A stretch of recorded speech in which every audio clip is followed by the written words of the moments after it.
بندہ جب اپنے مسلمان بھائی کے لیے دعا کرنا شروع کرتا ہے، آسمان سے سپیشل ایک فرشتہ اترتا ہے، بندہ کہتا ہے اللہ فلاں کو رزق حلال فراہ دے، آسمان کا فرشتہ نازل ہوتا ہے اور وہ کیا کہتا ہے؟ آمین وَلَكَ بِمِثْلِ، آمین وَلَكَ بِمِثْلِ۔ کیا مطلب؟ اللہ تعالیٰ تیری دعا کو قبول کرے اور اللہ تعالیٰ تجھے بھی یہی عنایت کرے۔ آپ لوگ ڈھونڈتے ہیں، کیا ڈھونڈتے ہیں؟ کوئی نیک بندہ مل جائے، اس سے دعا کروانی ہے۔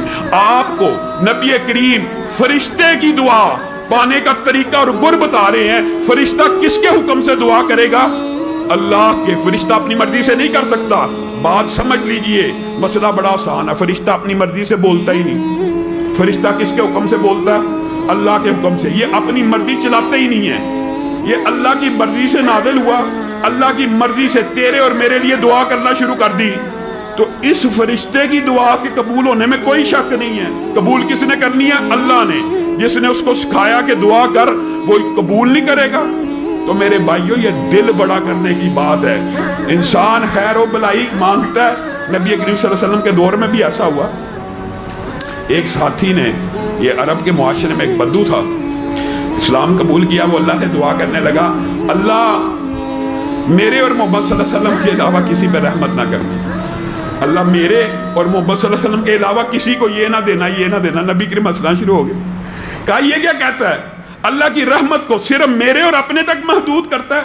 تو انسان کا یہ فطرت اور نیچر نہیں ہونی چاہیے کہ انسان رات کو اللہ کے فضل سے دعا کرنی چاہیے، اپنے لیے کرنی چاہیے، اس میں حرج کی بات نہیں ہے۔ انسان 30 منٹ 40 منٹ اگر رات کو دعا کرتا ہے تو بیچ میں 5-10 منٹ اپنے ان دوست احباب، رشتہ دار، چچا، ماموں، ماں، باپ، ہر ایک کو یاد کرے، کیونکہ وہ جو 10-15 منٹ 30 منٹ میں سے ہوں گے نا، اس کے دوران آسمان سے فرشتہ آئے گا، جو تیرا دل چاہتا ہے نا تیرے نصیب میں ہو۔ اللہ کی قسم، یہ پکا کلیہ اماموں نے، محدثین نے بتلا دیا۔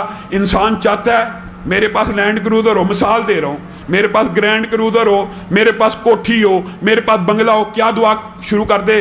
اللہ میرے بھائی کو لینڈ کروزر دے دے، اپنی مانگے ہی نا، اللہ میرے بھائی کو لینڈ کروزر دے دے۔ آسمان سے فرشتہ آئے گا۔ یہ دل بڑا کرنے کی بات ہے، یہ اپنے آپ کی ٹریننگ کرنے کی بات ہے۔ میں شاہد ہوں، اپنی زندگی کے بھی بے شمار واقعات ہیں۔ آپ لوگوں کے لیے دعا کرنے والے کو کبھی محتاج نہیں پائیں گے، کبھی محتاج نہیں پائیں گے۔ وجہ اس کے لیے تو فرشتے دعائیں کر رہے ہیں۔ تو آپ نے یہ بات بھی سمجھنی ہے کہ اس حوالے سے ایک واقعہ بھی ذہن میں آ گیا، اور یہ پرانا واقعہ نہیں، انبیاء کی دعاؤں کا تو آپ نے سنا ہوا ہے۔ نبی کہتے ہیں اللہ تعالیٰ ہم آپ سے دعا مانگ کے کبھی محروم نہیں رہے۔ نبی کہہ رہے ہیں۔ آج عصر حاضر کا ایک واقعہ دماغ میں آ گیا کسی کے لیے دعا کرنے کے حوالے سے۔ ایک شخص کو، سچا واقعہ، سعودی عرب کا واقعہ، خواب آتا ہے اور خواب میں نمبر بھی آتا ہے۔ خواب میں نمبر بھی آیا کہ فلاں بندے کو عمرہ کروا۔ خواب آئی، 7 نمبر بھی آیا، اور وہ خواب سے اٹھا، اس کو وہ نمبر یاد ہے۔ پھر خواب آئی، پھر خواب آئی، پھر خواب آئی۔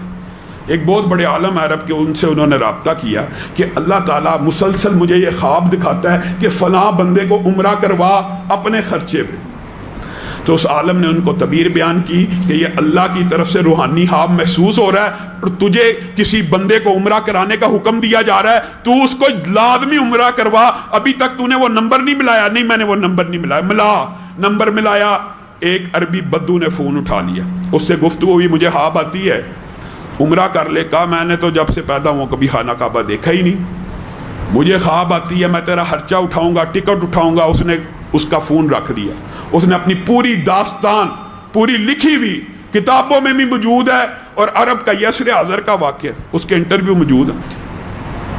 اب وہ بار بار کال کرے، بالآخر پتہ نہیں اس بندے کے دل میں کیا خیال آیا۔ اس نے کہا ایک شرط پہ آؤں گا، وہاں پہ تو مجھے 5 سٹار ہوٹل دے گا، وہاں پہ میرے یہ اخراجات کرے گا، یہاں سے مجھے پک کرے گا، یہاں پہ مجھے واپس چھوڑے گا۔ میں تیرے اصرار کے اوپر عمرہ کرنے آتا ہوں، میں نے پوری زندگی سعودیہ میں گزار دیا، میں نے خانہ کعبہ نہیں دیکھا، تو میرے پیچھے لگ گیا ہے تو چلو میں یہ کام کر دیتا ہوں۔ اب دیکھیے کسی کی دعا انسان کے کیسے کام آتی ہے۔